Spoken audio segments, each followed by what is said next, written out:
Let me give an example to illustrate some of the complications in figuring out what counts as liberty. And this is the example I call bad fences and good neighbors.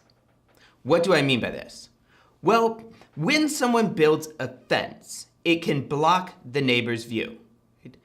They used to talk about something called a spite fence. A spite fence was a tall fence that someone built up just to annoy their neighbor, to block the neighbor's view, right, etc.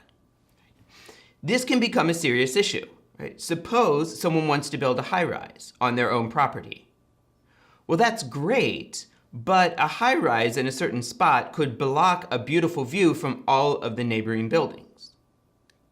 So this is a case where, now notice, the person here might not have any intention of blocking the neighbor's view. Of course, with a spite fence, the idea is that was intentional.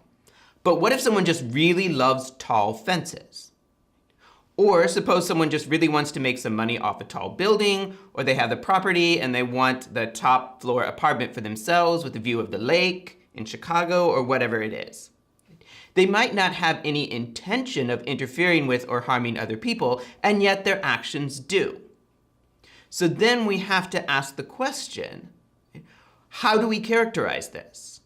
On one hand, if we say, well, we don't interfere with people's liberty, we let them do what they want, we're allowing them to do things that disrupt other people's lives. On the other hand, to come in and say, no, you can't build the high-rise there, or you can't put up the fence of the style you like, right, is to interfere with their liberty.